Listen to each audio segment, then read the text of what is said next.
함께 하겠습니다. 2018년 양주교회 목표 어린아이의 일을 버리는 장성한 교회, 즉시 고백 분별 버림. 고린도전서 13장 11절 말씀.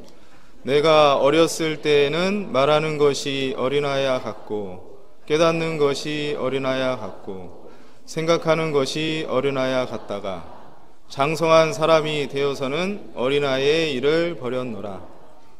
지난주 암송 다 함께 한번 하시겠습니다.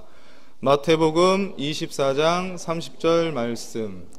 그때 인자의 징조가 하늘에서 보이겠고 그때 땅의 모든 족속들이 통곡하며 그들이 인자가 구름을 타고 능력과 큰 영광으로 오는 것을 보리라.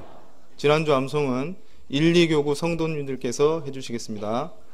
마태복음 24장 30절 말씀.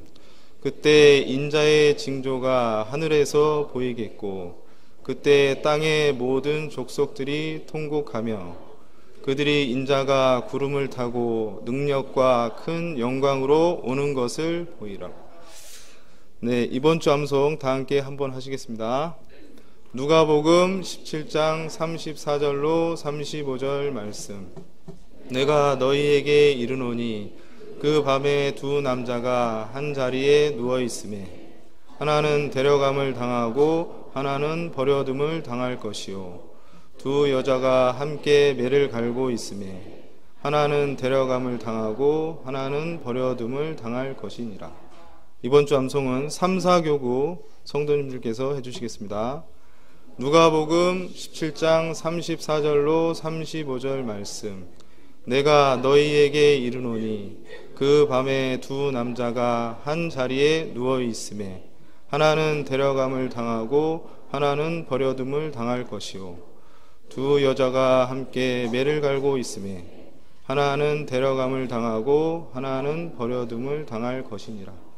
다음 주 암송은 소식지 보시고 두 번 읽겠습니다. 누가복음 21장 34절 말씀. 너희는 스스로 조심하라. 그렇지 않으면 방탕함과 술취함과 생활의 염려로 마음이 둔하여지고 뜻밖의 그 날이 너희에게 임하리니. 누가복음 24장 34절 말씀. 너희는 스스로 조심하라. 그렇지 않으면 방탕함과 술취함과 생활의 염려로 마음이 둔하여지고 뜻밖의 그 날이 덕과 같이 너희에게 임하리라. 찬양대 찬송 후에 파주교회에서 심호하시는 이종혁 목사님께서 하는 말씀 전해주시겠습니다.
한 주간 주님 안에서 평안하셨습니까?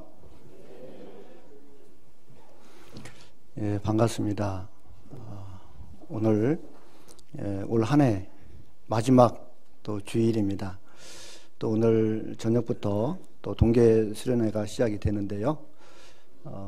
저 개인적으로는 또 올해 마지막 설교를 또 양주교회에서 또 우리 형제자매들과 함께 또 말씀을 나누게 돼서 개인적으로 만감이 좀 이렇게 교차가 되고 또 감회가 새롭고 또 특별한 또 의미가 있는 것 같습니다. 함께 기도하겠습니다.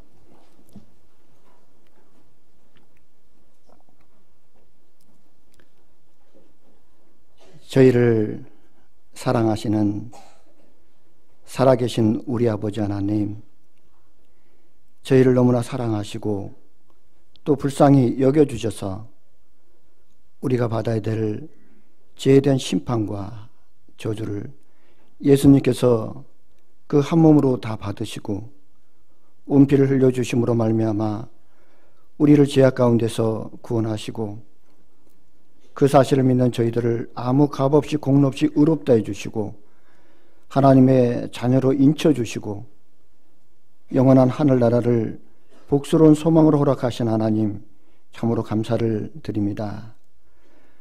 우리에게 베풀어 주신 하나님의 놀라운 사랑과 은혜를 생각할 때마다 우리를 구원하신 아버지께 기쁨과 영광과 감사와 찬양을 드리기를 원합니다. 여러 가지 부족하고 연약한 것이 많이 있고 또 하나님을 온전히 아는 지식이 또 부족하므로 늘 우리의 마음과 생각대로 행할 때가 많이 있습니다.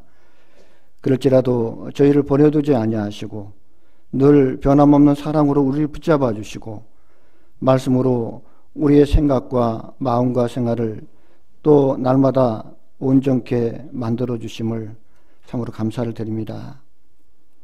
그리스도의 그 고귀한 성품을 늘 닮아감으로 하나님의 자녀로서 부끄럽지 않도록 도와주시고 이 세상의 빛과 소금이 되어서 하나님을 증거하고 그리스도의 사랑을 전하는 저희에게 도와주시기를 또 간절히 원합니다. 올 한 해도 주님의 은혜 가운데 지켜주신 것처럼 또 새로운 한 해도 하나님의 은혜와 또 보호하심 속에 저희를 또 지켜주실 줄 또 믿습니다. 우리를 통해서 이루어져 있는 많은 영혼들이 구원받고 하나님께 영광이 되어지기를 원합니다. 교회를 통해서 많은 영혼들이 또 구원받고 또 하나님의 품 가운데 들어올 수 있도록 우리 한 사람 한 사람을 그리스도 안에서 복음의 일꾼으로 또 귀하게 또 쓰임받을 수 있도록 도와주시기를 원합니다. 전 세계 주님의 귀한 복음을 전하는 선교사님들 또 복음 안에서 수고하는 모든 형제자매들에게 하나님의 동일한 은혜가 함께하기를 원합니다. 하나님의 나라가 전 세계에 또 복음이 전해짐으로 더욱더 확장되어 나갈 수 있도록 도와주시고 또 역사해 주시기를 또 간절히 원합니다. 오늘 주일을 맞아서 또 주님의 말씀을 사모하는 가운데 저희들 이렇게 한자리 모여 있습니다. 우리에게 필요한 말씀을 주시고 또 은혜를 주셔서 연약한 무릎을 일으켜 세워주시고 또 굳건한 믿음을 가지고 주님을 위해서 살아갈 수 있도록 도와주시기를 원합니다. 또 여러 가지 또 병학관 가운데 있는 또 우리 지체들 있다면 하나님께서 치료의 능력을 함께 해주시고 또 건강한 몸을 유지해서 하나님의 영광을 위해서 살아갈 수 있도록 도와주시기를 원합니다. 오늘 여러 가지 사정으로 또 함께하지 못한 또 우리 믿음의 식구들 어느 곳에 있든지 하나님께서 동일한 은혜 가운데 함께 하시고 또 그리스도 이름 아래 모일 때마다 늘 기쁨과 또 감사와 즐거움 가운데 또 즐거운 교제를 나눌 수 있도록 도와주시옵소서. 오늘 말씀의 교제 시간 주 성령께서 친히 함께 해주시기를 원하면서 우리를 사랑하시는 우리 구주 예수 그리스도 이름으로 기도드렸습니다. 아멘. 성경 말씀 골로새서 1장입니다. 골로새서 1장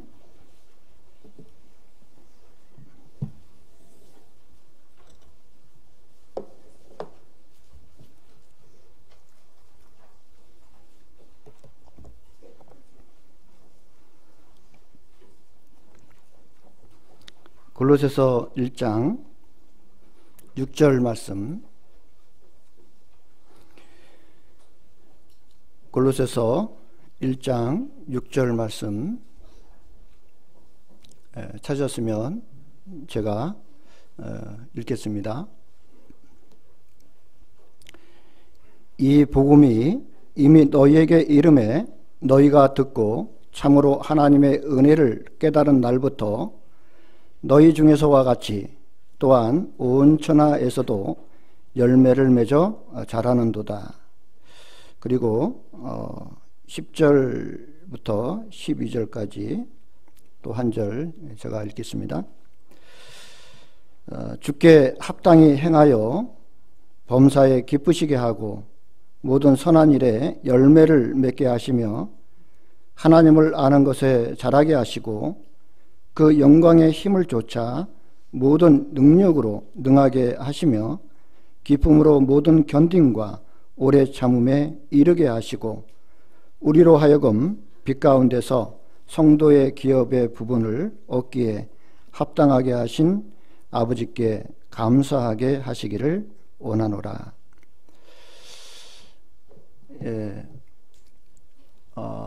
잠깐 그 파주교회 소식을 좀 잠깐 드리자면 올해 4월 달에 그 700평 정도의 그 부지를 매입을 해서 건축 계획을 세웠습니다. 지금 현재 건축 허가 신청을 이렇게 넣어놓고 있는 상태고요. 건평 640평 정도의 규모로 건축을 하려고 지금 계획을 하고 있습니다. 그리고 이제 설계를 지금 이제 하고 있고요. 내년 3월 달에 이제 날이 풀리면 착공을 계획을 하고 지금 건축 준비를 하고 있습니다.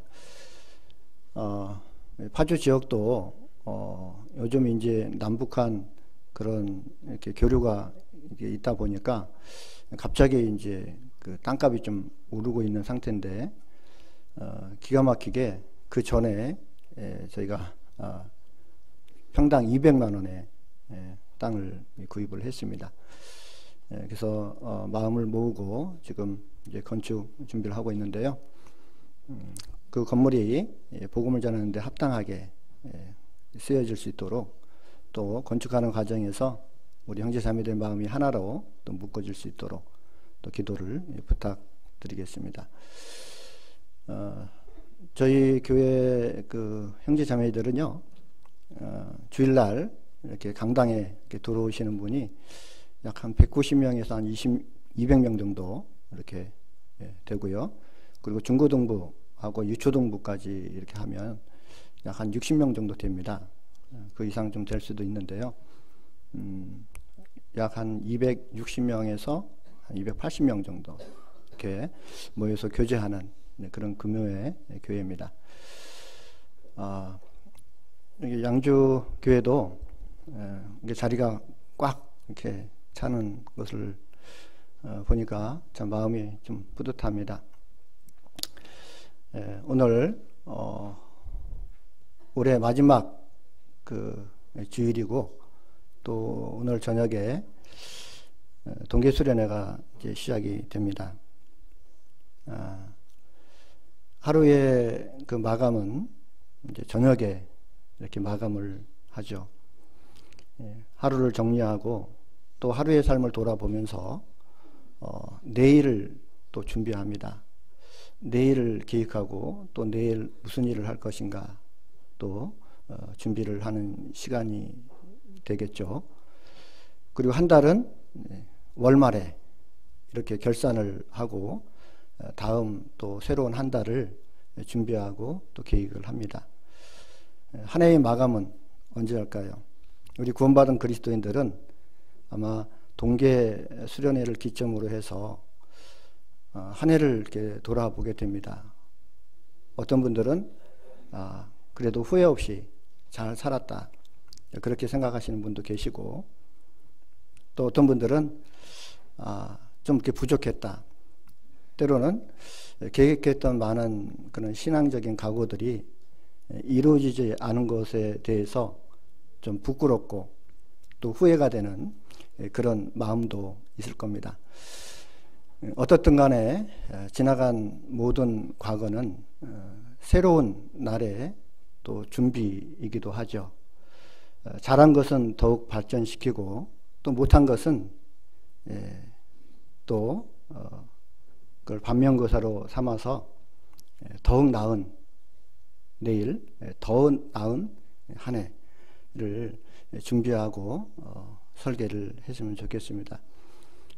그래서 동계수련회는 참 우리에게 의미 있는 그런 시간인 것 같습니다.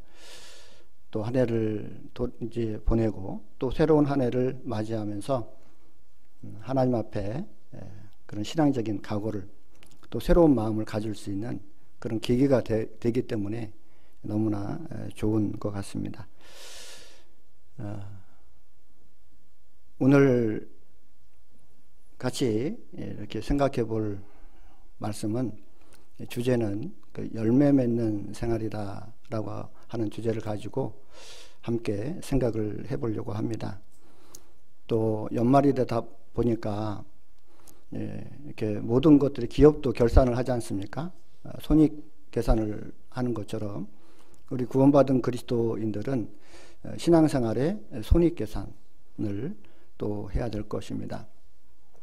과연 나는 한 해 하나님께 드릴 그 열매를 얼마나 맺혔는가 하는 그 부분을 조금 계산을 좀 해야 되지 않을까 하는 그런 생각에서 오늘 주제를 열매 맺는 생활이다 라고 하는 내용을 가지고 함께 생각을 해보려고 합니다. 구원받은 그리스도인의 삶은 구원받은 이후에 무엇보다도 주님의 그 재림을, 그 주님이 오시는 날을 사모하면서 기다리고 있습니다. 그리고 주님을 맞을 준비를 하는 그런 삶이라고 말할 수 있습니다. 이제 구원받은 그리스도인의 삶은 이 세상의 끝은 저 세상의 삶을 준비하는 또 그런 또 삶이기도 하죠. 우리는 보이는 세상에서 살면서 보이지 않는 영원한 나라를 바라보고, 그리고 현재의 여러 가지 어려움과 고난을 또 겪으면서 그것을 이겨나가는 또 이유는 영원한 그 하늘나라에서 하나님이 주시는 영원한 상급을 바라보면서 또 살아가는 삶이라고 말할 수 있을 겁니다. 구원받은 그리스도인들이 무엇을 준비하고 살아가느냐 하는 것은 사람이 임의적으로 정하는 것이 아니죠. 사람이 그 삶에 대해서 나는 이렇게 준비하겠다, 또 나는 또 이렇게 생각한다, 그런 것이 아니라 모든 그 인간을 향한 하나님의 계획과 뜻은 말씀을 통해서 또 우리에게 알려주시고 또 계시해 주십니다. 그리고 이 말씀 속에 이제 그것이 담겨 있죠. 그래서 사람의 걸음이, 그 인생이 사람에게 있지 않다, 그 하나님께 있다라고 말씀을 하고 있습니다. 그래서 사람이 계획을 할지라도 그 걸음을 인도하시는 분은 하나님이시다고 말씀하고 있습니다. 우리가 이 인생길을 살아가면서 많이 자신들의 그 생각과 또 자신들의 길을 나름대로 걸어가고 있습니다. 그렇지만 결국은 하나님의 뜻이 이루어질 것이고, 또 하나님의 계획 가운데 모든 사람들이 또 삶에 대해서 평가를 받을 겁니다. 에레미야 10장 23절에 보면 인생의 길이 자기에게 있지 아니하니 걸음을 지도함이 걷는 자에게 있지 아니하니라 라고 말씀합니다. 인생의 길이 자기에게 있지 않다고 말씀하시고 그 걸음을 지도함이 걷는 자에게 있지 않다. 하나님께서 우리의 걸음을 인도하고 계시다는 거죠. 그래서 모든 사람에게, 모든 인간에게 향하신 하나님의 세 가지의 계획이 있습니다. 우리가 살아가는 삶이 복잡하고 또 다양하게 이렇게 보이지만은 결국은 하나님과 인간의 관계고 또 하나님의 모든 계획이 이루어질 겁니다. 그래서 지혜로운 사람은 그 하나님의 뜻을 알기를 원하고 그리고 하나님의 뜻을 분별하기를 원하고 또 하나님의 뜻 가운데 살기를 원하는 겁니다.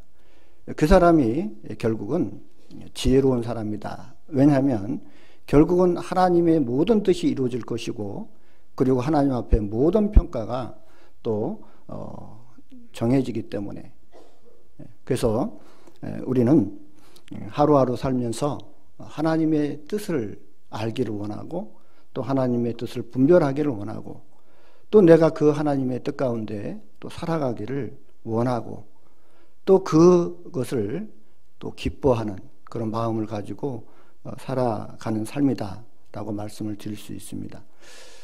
그래서 하나님께서 인간을 향하신 그 세 가지의 계획이 있습니다. 아주 단순하죠. 결국은 첫 번째 계획은 죄인된 모든 사람들이 예수 그리스도 안에서 구원받는 일입니다. 그래서 딱 두 가지로 나눌 수 있습니다. 구원받느냐, 구원받지 않느냐. 하나님 나라에 들어가느냐, 아니면 이뤄지느냐. 하나님의 뜻대로 사느냐, 아니면 자기 뜻대로 사느냐. 이 두 가지가 항상 갈라지게 되어 있습니다. 이 세상에 많은 사람들이 하나님을 믿고 예수님을 믿고 교회를 다니고 있지만은 결국은 딱 하나입니다. 구원을 받았느냐, 받지 않았느냐, 그거죠. 우리가 아무리 종교적으로 하나님께 열심을 품고 살아간다 하더라도 또 자신의 믿음을 자랑하고 자신의 믿음을 또 얘기한다 하더라도 하나님 앞에 예수 그리스도를 통해서 구원을 받지 않는다면 그것은 하나님이 인간을 향하신 첫 번째 계획에 들지 않는 겁니다. 하나님의 첫 번째 그 명령이 바로 모든 사람들이 구원을 받는 겁니다. 첫 번째 순종이 바로 예수님을 통해서 자신이 구원을 받는 겁니다. 그것이 하나님의 첫 번째 계획 속에 들어 있습니다. 구원받지 않은 사람은 어떤 일을 한다 하더라도 그 하나님의 첫 번째 계획 속에 들지 않는 거죠. 그렇기 때문에 하나님께서는 구원받지 않은 모든 사람들에 대해서 그 삶에 대해서 마지막 심판을 하시겠다라고 그렇게 말씀을 하고 있는 겁니다. 그래서 하나님의 첫 번째 계획은 디모데전서 2장 4절에 보면 모든 사람이 구원을 받으며 진리를 알기를 원하시느니라 라고 말씀을 하고 있습니다. 그리고 요한복음 6장 40절에 내 아버지의 뜻은 아들을 보고 믿는 자마다 영생을 얻는 이것이니 마지막 날에 내가 저를 살리리라 라고 말씀하고 있습니다. 자, 모든 사람이 구원을 받으며 진리를 알기를 원하시는 것, 그리고 아들을 보고 믿는 자마다 영생을 얻게 하는 것, 이것이 하나님의 뜻이라고 하는 겁니다. 나는 과연 하나님의 첫 번째 계획 속에 들어와 있는 사람인가? 아니면 나는 아직도 하나님의 첫 번째 계획 속에 들어와 있지 않다면 우리는 그것부터 해야 된다는 겁니다. 하나님께서 죄인을 구원하시는 일이 얼마나 중요한 일이고 하나님의 모든 그 계획이 걸려 있는 겁니다. 그래서 하나밖에 없는 독생자를 이 땅에 보내주신 것, 그 귀한 하나님의 아들을 이 땅에 보내주신 것, 그것만 보아도 하나님이 그 일이 얼마나 귀하고 얼마나 중요한 일이라는 것을 우리가 알 수 있습니다. 하나님이 세상을 이처럼 사랑하사 독생자를 주셨으니 이는 저를 믿는 자마다 멸망치 않고 영생을 얻게 하려 하십니다. 영생을 얻는 문제가 얼마나 중요하면 하나밖에 없는 자기의 독생자를 이 땅에 보내주시고 십자가에 죽게 하심으로 우리에게 생명을 주시기를 원하셨다는 겁니다. 예수님의 십자가 속에는 하나님이 모든 계획이 담겨 있습니다. 하나님의 모든 마음이 담겨 있습니다. 우리를 향하신 하나님의 사랑이 담겨 있습니다. 그것을 외면한다면, 그것을 아주 가치 없는 것으로 여긴다면 그것은 하나님의 첫 번째 사랑을 거절하는 겁니다. 우리는 우리의 어떤 능력을 자랑하는 것이 아니고 또 우리가 가지고 있는 어떤 형편을 또 환경을 자랑하는 것이 아니고 우리를 구원하신 그 하나님, 그 우리를 구원하시기 위해서 십자가에 죽으신 그 예수 그리스도, 우리는 그 예수님을 항상 우리의 삶 속에서 높이고 또 우리는 자랑합니다. 구원받은 그리스도인은 자신을 자랑하는 것이 아니라 예수 그리스도, 그분을 높이고 또 그분을 늘 자랑합니다. 독생자의 생명과 우리의 생명과 바꾼 것입니다. 그래서 죄인 되었던 우리가 이제 하나님의 자녀라 일컬음을 받고 지옥에 갈 수밖에 없었던 그런 운명에서 이젠 천국에 갈 수 있는 그런 운명으로 바꿔주셨습니다.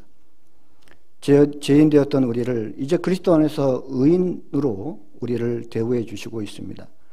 뿐만 아니라 영원한 천국, 그 영광스러운 천국, 그것을 우리에게 기업으로 주시고 또 우리 마음속에 그것을 귀한 소망으로 주셨습니다. 이것은 하나님이 주시는 거죠. 우리가 잘해서 받는 것은 아닙니다. 모든 것은 하나님의 은혜고 또 우리가 늘 감사해야 될 또 일이라고 생각합니다. 자, 그리고 그 첫 번째 계획에 들어온 사람, 이제 하나님의 자녀가 됐습니다. 그래서 하나님은 이제 두 번째, 세 번째 계획을 갖고 있습니다. 구원받지 않은 사람에게는 하나님의 두 번째 계획, 세 번째 계획은 이루어질 수가 없는 거죠. 그 사람들은 구원을 받아야 되는 겁니다. 첫 번째 계획에 들어와야 두 번째, 세 번째 그 계획을 이룰 수가 있습니다. 하나님의 두 번째 계획은 구원받은 사람에게 적용이 됩니다. 세 번째 계획도 마찬가지입니다. 구원받은 하나님의 자녀를 통해서 하나님은 그 영광을 받으시기를 원하시고 또 하나님의 자녀의 삶을 통해서 또 하나님은 기쁨을 얻기를 원하십니다. 구원받은 이후에 이제는 그 하나님의 뜻 가운데 순종하며 하나님께 기쁨을 드리는 생활, 또 하나님께 영광을 드리는 생활, 그 생활을 통해서 하나님은 영광을 받기를 원하시는 거예요. 하나님의 영광이 안 되면 하나님은 기뻐할 수가 없습니다. 구원받은 하나님의 자녀를 통해서 하나님께서 영광을 받지 못한다면 그것은 하나님의 근심과 또 걱정이 되는 겁니다. 우리를 구원해 주신 목적은 영원한 천국을 기업으로 주시는 것뿐만 아니라 하나님의 자녀를 통해서 열매를 맺고 또 하나님께 기쁨을 드리는 그 삶을 하나님은 원하시고 계셔요. 그것이 구원받은 그리스도인들을 통해서 두 번째 계획입니다. 그래서 요한복음 15장 8절에 보면 너희가 가시를 많이 맺으면 아버지께 영광을 내 아버지께서 영광을 받으실 것이요 너희가 내 제자가 되리라 라고 말씀하고 있습니다. 너희가 가시를 많이 맺으면 내 아버지께 뭐가 된다고요? 영광이 된다고 되어 있습니다. 예수님께서는 요한복음 15장에 아주 중요한 신앙의 그 원리, 신앙의 법칙을 말씀하고 있습니다. 이것은 우리가 왜 구원받고 신앙생활을 해야 되는가, 또 왜 우리가 교회 가운데 함께 해야 되는가 라고 하는 그 내용을 아주 함축적으로 아주 중요하게 말씀을 하고 있다는 겁니다. 예수님은 요한복음 15장 1절에 나는 참 포도나무다고 얘기합니다. 나는 참 포도나무요, 내 아버지는 농부라. 무릇 내게 있어 가시를 맺지 아니하는 나무는 제하여 버리고 가시를 맺는 나무는 더욱더 가시를 맺게 하기 위해서 깨끗게 하시느니라 라고 말씀을 하고 있습니다. 예수님께서는 그 아버지 하나님을 표현을 할 때 뭐라고 표현하시냐면 농부다라고 표현합니다. 농부. 왜 하나님을 농부라고 또 이렇게 비유를 하고 있을까요? 농부는 왜 농사를 짓습니까? 왜 1년 동안 고생하고 수고하면서 땀을 흘리면서 왜 그 농사를 짓습니까? 무엇을 얻기 위해서요? 무엇을 얻기 위해서? 열매입니다. 추수할 것이 많으면 그 농부는 기뻐하는 겁니다. 내가 가수원을 가꾸는 이유도 무엇을 얻기 위해서 그 가수원을 그렇게 정성스럽고 가꿀까요? 열매입니다. 과실이거든요. 1년 동안 열심히 농사를 졌는데, 나무를 가꿨는데 추수할 것이 없어요. 열매가 없습니다. 그러면 그 농부는 너무너무 실망할 겁니다. 그동안 힘들게 농사를 졌는데 거둬들일 것이 없다라고 한다면 그 농부는 아주 실망할 거예요. 그 모든 수고는 헛수고가 될 겁니다. 그렇기 때문에 하나님께서는 우리를 통해서 우리에게 생명을 주시고, 그리고 우리를 통해서 그 많은 열매를 얻기를 원하시는 겁니다. 그것이 두 번째 계획인 거예요. 우리가 여러 가지 많은 일들을 할 수 있습니다. 구원받은 이후에도 또 하나님과 관련된 일들, 또 교회 가운데 많은 또 봉사들, 또 하나님을 향해서 살아간 많은 것들, 이런 것들이 평가를 받을 겁니다. 그런데 그런 것도 이제 중요하지만 진짜 하나님 앞에 드릴 열매, 과연 내 삶에서 열매가 얼마나 맺혀졌을까? 하나님께 드릴 열매, 하나님께서 거둬들일 열매, 그 열매가 얼마나 맺혔을까 하는 것도 생각해 보는 것이 필요합니다. 우리가 이제 연말이 되면 그것을 생각해야 됩니다. 한 해 동안 내가 얼마나 열심히 살았는가라고 하는 것은 열매로 증명되기 때문에 그렇습니다.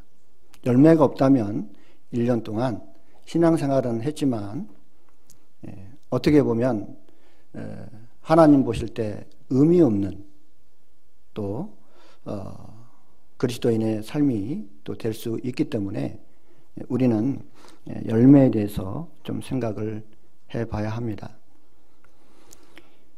빌립보서 1장 한번 찾겠습니다. 여기 잡아놓고요. 빌립보서 1장.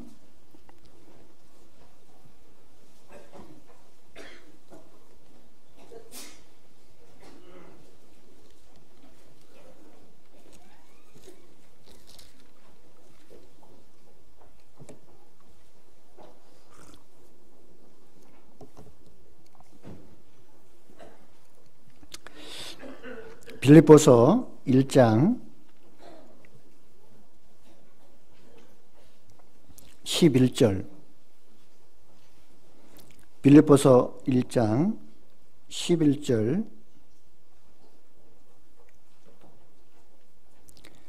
11절 말씀 같이 읽겠습니다. 예수 그리스도로 말미암아 의의 열매가 가득하여 하나님의 영광과 찬송이 되게 하시기를 구하노라. 예수 그리스도로 말미암아 의의 열매가 어떻게 해요? 가득하여 하나님의 영광과 찬송이 되게 하시기를 구하노라. 하나님께서는 예수 그리스도 안에서 우리에게 생명을 주셨습니다. 그 생명은 자라는 겁니다. 그리고 그 자란 후에 열매가 맺혀지는 겁니다. 우리 구원받은 그리스도인의 삶의 모든 결과는 열매로 증명이 되고 열매로 나타나게 되어 있습니다. 하나님께서는 그 열매를 거두러 오십니다. 그 열매를 받기를 원하십니다. 구원받은 그리스도인들을 통해서 그것을 얻기를 원하시는 겁니다. 그것이 하나님의 영광입니다. 우리를 구원하신 목적이기도 합니다. 만약에 구원받은 그리스도인들의 모든 삶을 통해서 열매가 없다면 하나님은 근심을 하실 겁니다. 예수 그리스도로 말미암아 의의 열매가 가득하여 하나님의 영광과 찬송이 되게 하시기를 원하노라. 하나님의 영광과 찬송이 되게 하시기를 원한다. 그런데 영광과 찬송이 안 될 수도 있지 않습니까? 다시 말하면 열매가 없다면 하나님께서는 그 영광과 찬송이 되지 않는다는 뜻입니다. 그래서 구원받은 그리스도인들이 주님을 위해서 살아간 모든 결과에는 반드시 열매로 증명이 되는 겁니다. 그리고 그리스도인이 하나님의 말씀 가운데 순종하고 살아간 모든 삶, 하나님은 우리 구원받은 그리스도인이 말씀 가운데 순종할 때 그때 하나님은 기쁨을 얻으시고 또 그것을 통해서 영광을 얻으시는 겁니다. 우리가 하나님의 말씀대로 순종하고 살아간다는 것은 그것은 저절로 되는 일이 아닙니다. 하나님의 말씀 가운데 순종한다는 것은 결국은 자신의 생각을 버려야 되는 것이고 또 자신의 육신적인 그런 편리함 또 육신적인 생각을 또 버려야 된다는 뜻입니다. 하나님의 말씀 가운데 순종한다는 것은 바로 그것입니다. 내 자신을 내려놓는 것.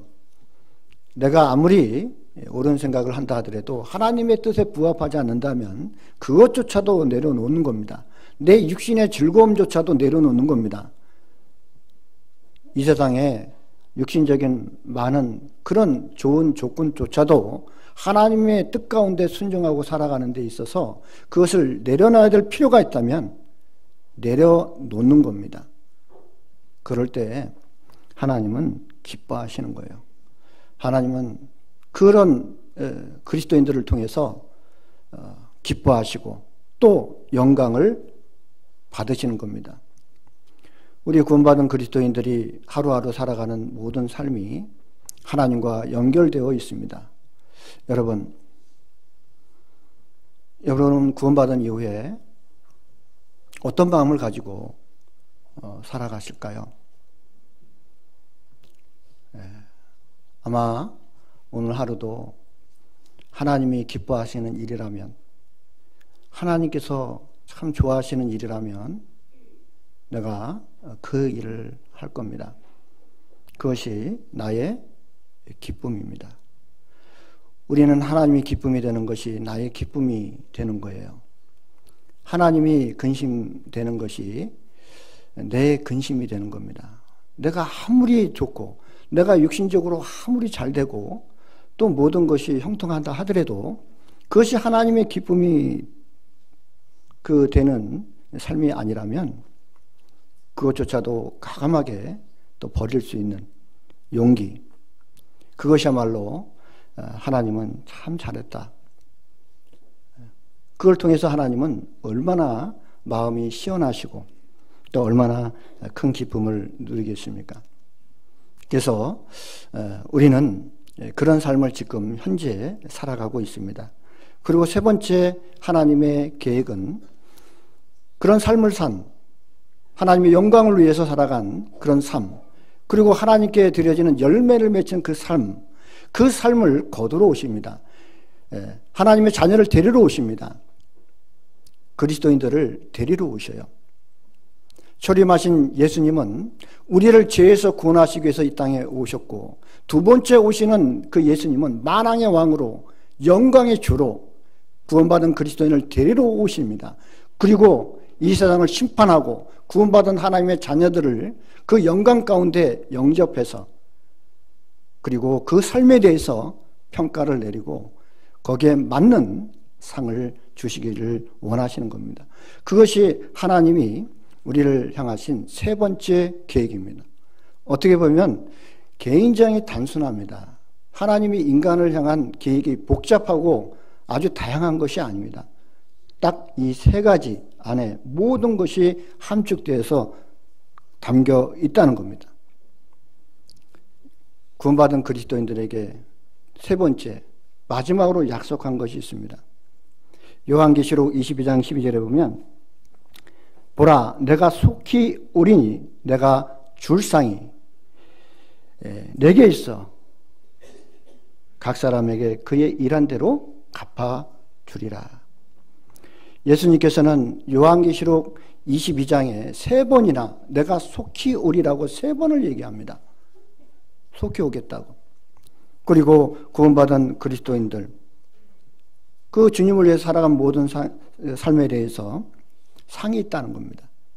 내가 줄 상이 내게 있어 각 사람에게 그의 일한 대로 갚아주리라.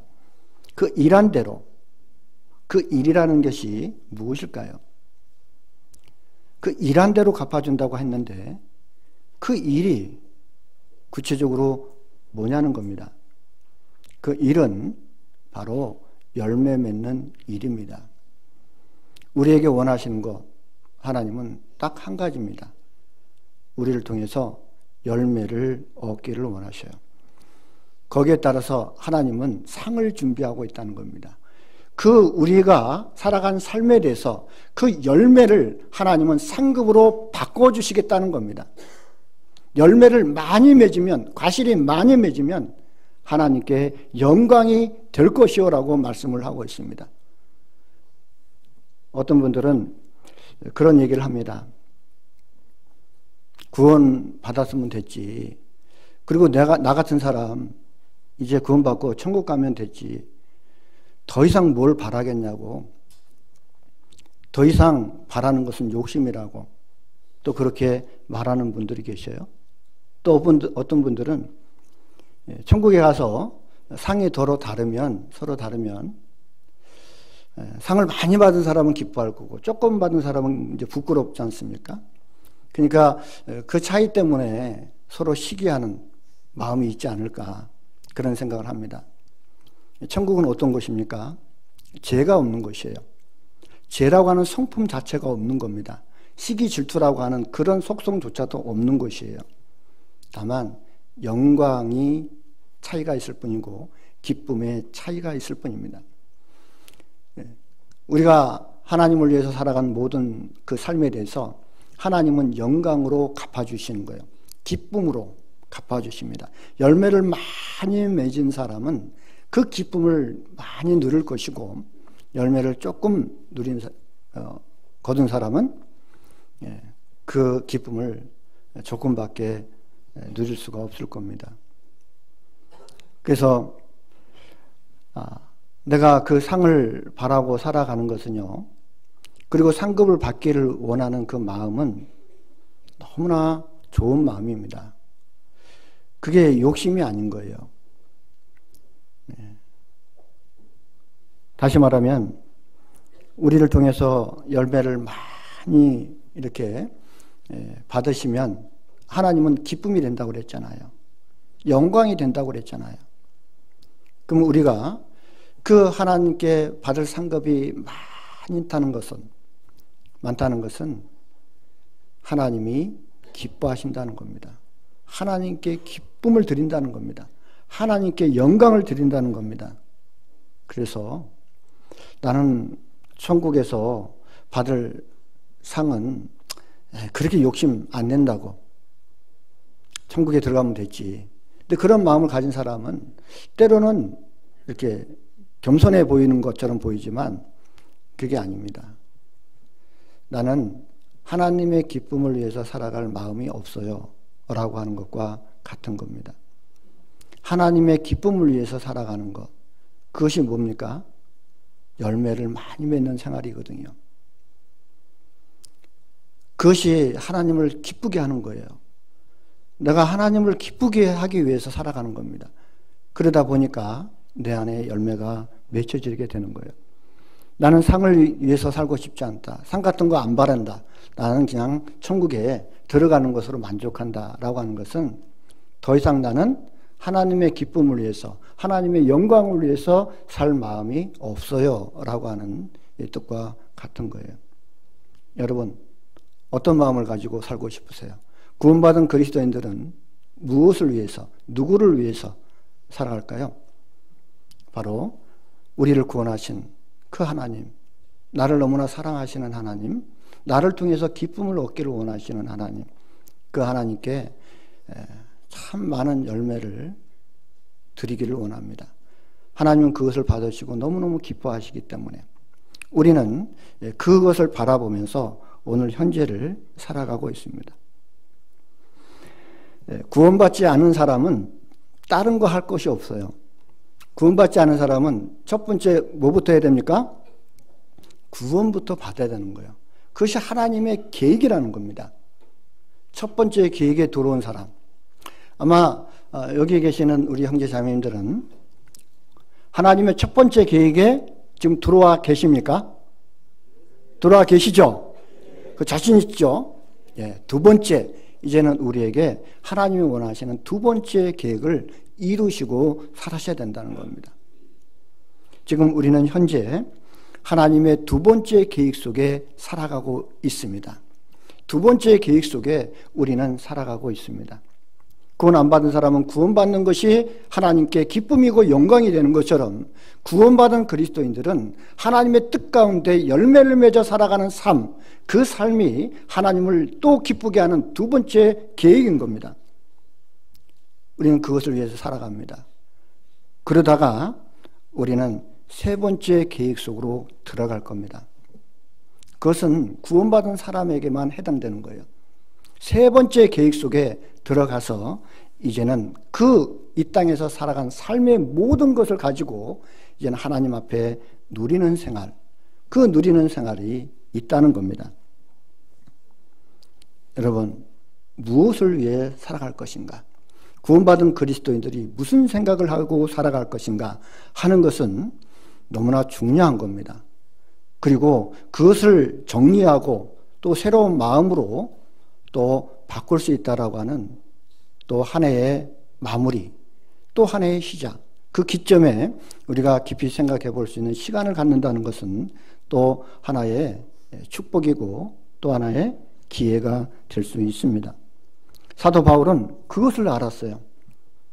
사도 바울이 깨달은 것은 아주 신비하고 또 복잡하고 아주 심오하고 아주 깊이 있는 그런 것이 아니었습니다.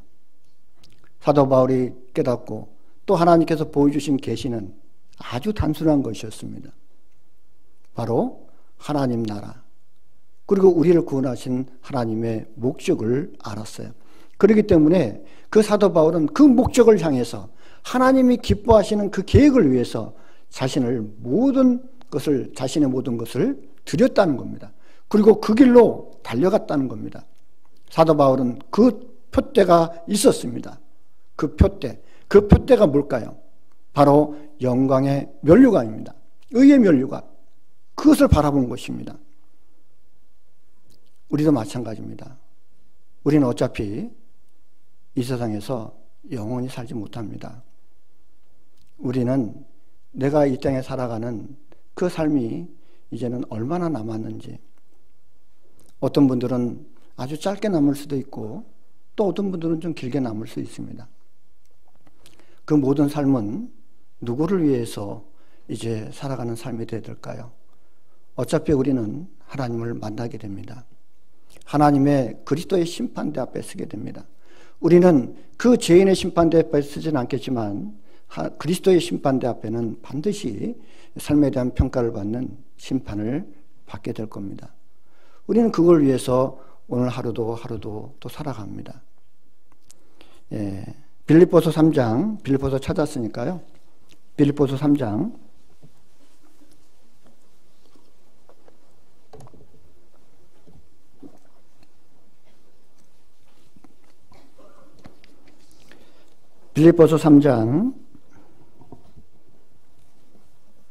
12절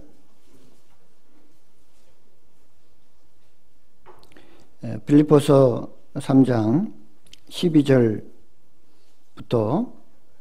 14절까지 12절부터 14절까지 같이 읽어보겠습니다. 내가 이미 얻었다 함도 아니요 온전히 이루었다 함도 아니라 오직 내가 그리스도 예수께 잡힌 바 된 그것을 잡으려고 쫓아가노라. 형제들아, 나는 아직 내가 잡은 줄로 여기지 아니하고 오직 한 일, 즉 뒤에 있는 것은 잊어버리고 앞에 있는 것을 잡으려고 표대를 향하여 그리스도 예수 안에서 하나님이 위에서 부르신 부름의 상을 위하여 쫓아가노라. 사도 바울의 삶은 굉장히 단순한 삶이었습니다. 오직 한 길, 그 한 길만 바라보고 달려갔습니다. 그게 바로 뭐냐면 하나님이 위에서 부르신 부름의 상을 위하여 쫓아가노라. 하나님이 우리를 구원해 주신 목적이 있습니다. 우리를 그리스도 안에서 부르신 목적이 있습니다. 구원받은 그리스도인들은 바로 예수님 안에서 부르심을 받았다라고 말씀을 드릴 수 있습니다. 부르심을 받았습니다. 여러분들은 구원을 받은 것은 바로 예수 그리스도 안에서 하나님이 우리를 부르셨습니다.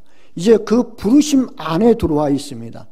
그렇다면 부르심 목적이 분명히 있을 텐데 그 목적이 바로 무엇이냐는 겁니다. 사도 바울은 그것을 깨달은 거예요.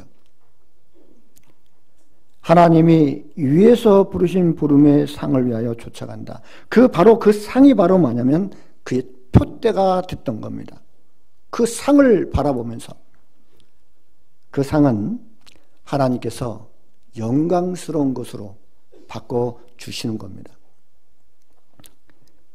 그래서 사도 바울은 내가 이미 얻었다 함도 아니요 온전히 이루었다 함도 아니라 오직 내가 그리스도 예수께 잡힌 바 된 그것을 잡으려고 그 예수께 잡힌 바 된 그것을 잡으려고 그것이 바로 부르신 목적인 겁니다. 그리고 구원받은 모든 사람의 삶의 목적이 되는 것입니다. 그것이 사도 바울의 삶의 목적이 되었습니다. 예수께 잡힌 바 된 그것을 위해서 쫓아간다라고 말씀을 하고 있습니다. 목적이 없는 삶은 방황하는 겁니다. 목적지가 없는 삶은 방황하는 거예요. 구원받은 그리스도인이 목적이 없다면, 삶의 목적이 없다면 그건 방황하는 겁니다. 어떻게 살아야 될지, 어떻게 사는 것이 옳은 삶인지 갈팡질팡 하는 것은 세상 사람들이 하는 거예요. 구원받은 그리스도인들은 분명한 삶의 목적이 있어야 되는 거예요. 목적이 있는 삶은 힘이 있는 겁니다. 방향이 있는 겁니다. 방향을 잃어버리면 그것은 힘이 없는 거예요. 우리 구원받은 그리스도인들은 바로 그 상을 삶의 목적으로 삼고 우리는 그 길을 바라보면서 그것을 바라보면서 우리는 그 길로 계속 달려갑니다. 13절에 형제들아 나는 아직 내가 잡은 줄로 여기지 아니하고 오직 한 일 즉 뒤에 있는 것은 잊어버리고 앞에 있는 것을 잡으려고 표대를 향하여 그리스도 예수 안에서 하나님이 위에서 부르신 부름의 상을 위하여 쫓아가노라. 그래서 오직 한 일, 그 오직 한 일이 바로 예수께 잡힌 바 된 그것이고 그리고 위에서 부르신 부름의 상, 그것이 바로 오직 한 일이라는 겁니다. 오직 한 가지 일, 그것만을 위해서 사도 바울은 뒤에 있는 모든 것들은 잊어버리겠다는 겁니다. 이제까지 어떻게 살아왔든 무엇을 했든 그 모든 것들은 뒤로 하고 오직 그의 시선, 그의 눈은 바로 앞에 있는 그 상을 바라보면서 달려갔던 겁니다. 그래서 사도 바울은 힘 있는 삶을 살 수 있었습니다. 능력 있는 삶을 살 수 있었습니다. 사도 바울은 이제 그 길을 끝까지 달려갔고 마지막에 그가 말한 것이 부끄럽지 않도록, 그가 하나님 앞에 그 서운한 그것이 부끄럽지 않도록 마지막에 그는 하나님 앞에 순교함으로 자신의 모든 삶을 마감했거든요. 디모데후서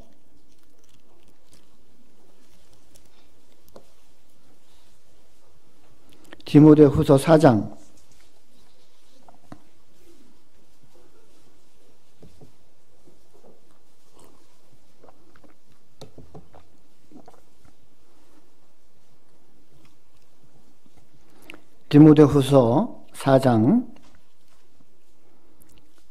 7절 8절입니다. 디모데후서 4장 7절 8절 같이 읽겠습니다. 내가 선한 싸움을 싸우고 나의 달려갈 길을 마치고 믿음을 지켰으니 이제후로는 나를 위하여 의의 면류관이 예비되었으므로 주 곧 의로우신 재판장이 그날에 내게 주실 것이니 내게만 아니라 주의 나타나심을 사모하는 모든 자에게니라.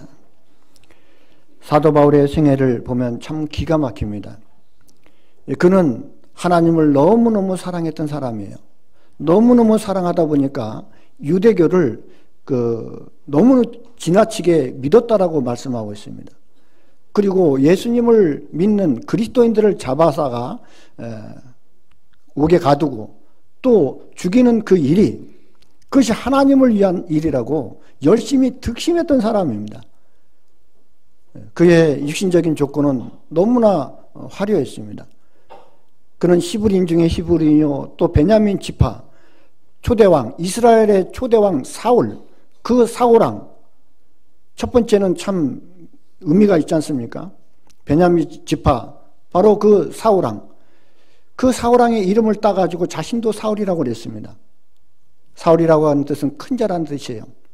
어떻게 보면 이 사도 바울은 그 구원받기 전에 자신을 스스로 높였던 사람입니다. 사울이라고 하는 이름에 걸맞게 그는 자신의 모든 조건을 자랑했던 사람입니다. 바리새인 중에 또 바리새인이고 율법으로는 흠이 없는 사람이라고 말씀하고 있거든요. 그랬던 사람이 바울로 바뀌었습니다. 바울이라고 하는 것은 낮은 자라는 뜻입니다. 큰 자에서 낮은 자. 스스로 높였던 그가 이제는 예수 그리스도 안에서 스스로 낮추는 사람이 됐던 거예요. 그는 죄인 중에 개수라고 스스로 고백하고 있습니다. 그는 도덕적으로 흠이 없던 사람이에요. 그런데 왜 죄인 중에 개수라고 얘기했을까요? 다른 건 몰라도 바로 예수 그리스도, 그분을 받아들이지 않는 것, 그리스도로 인정하지 않는 것, 그리고 그 예수님을 믿는 사람들을 핍박하는 그 자체가 하나님의 심장을 찌르는 큰 죄라고 하는 것을 깨달았던 겁니다. 그래서 그는 죄인 중에 개수라고 말을 하고 있어요. 어떻게 보면 예수님의 은혜가 아니었으면, 예수님이 그를 직접 찾아주지 않았다면 그는 구원받을 수 없는 사람이었습니다. 그는 자신의 모든 일이 하나님의 영광을 위해서, 하나님의 일을 위해서 살아간다고 자부심을 가졌던 사람이었습니다. 그런데 그대로 죽었다고 한다면 하나님 앞에 얼마나 후회하는, 그 일을 가는 그런 그 지옥에서 그 형벌을 받는 그 생각만 하면 기가 막힌 겁니다. 어쩌다가 진짜 나 같은 사람 하나님께서 구원해 주시고, 그리고 하나님의 그 큰 일꾼으로 이방의 사도로 삼으려고 계획을 했던 거죠. 어떻게 보면 우리는 예수님을 만나기 전에는 스스로 큰 자였습니다. 자부심을 갖고 살았던 사람입니다. 특히 교회를 다니고 계셨던 분이 있다면 나같이 믿으라고 해 라고 할 정도로 내가 이 정도 하면 됐지 라고 스스로 자부심을 갖고 있었던 사람이었을 겁니다. 그런데 그것이 구원을 받고 보니까 하나님 앞에 얼마나 교만하고 얼마나 오만한 마음이었는가를 우리는 돌이켜 보게 됩니다. 우리가 구원받게 된 것은 우리가 잘해서가 아니라 전적인 하나님의 은혜였음을 우리는 알고 있습니다. 그렇기 때문에 구원받은 그리스도인들은 나머지 삶을 어떻게 살아야 될까요? 사도 바울이 그런 생각을 했던 것처럼 우리는 하나님 앞에 여전히 연약한 존재이고 여전히 무능한 존재라고 하는 것을 스스로 낮추고 하나님의 은혜 가운데 살고 싶은, 나를 구원해 주신 그 예수님을 위해서 살고 싶은 그런 마음이 올라오게 될 겁니다. 그래서 우리도 바로 사도 바울이 걸어갔던 그 길을 걸어갑니다.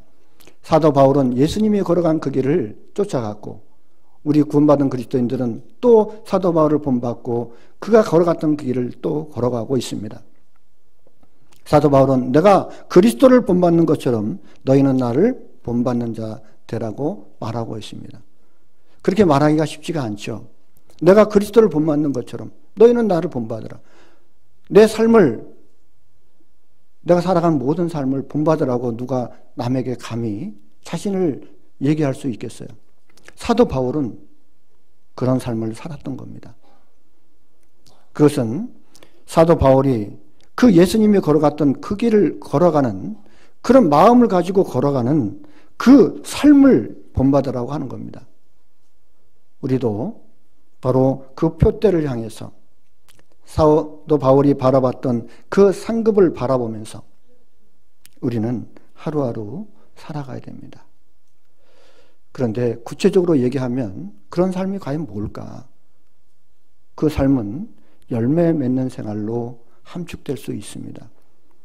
만약에 내가 구원받은 지 10년 됐고 20년 됐고 30년 됐다라고 자랑하는, 그것도 어떻게 보면 내가 교회 가운데 떨어지지 않고 세상으로 가지 않고 믿음을 지키고 교회 안에 있었다고 하는 것 또한, 그것 또한 자부심이 있을 겁니다. 그것도 자랑거리가 됩니다. 그러나 그것보다도 더 중요한 자랑거리는 내 삶이 변화됐고 내 마음이 변화됐고 나의 모든 것이 바뀌었다라고 하는 그 바뀐 증거, 열매가 반드시 있어야 된다는 겁니다. 구원받지 않고 열심히 교회 생활하는 것은 하나님 앞에 무의미하다고 그랬죠.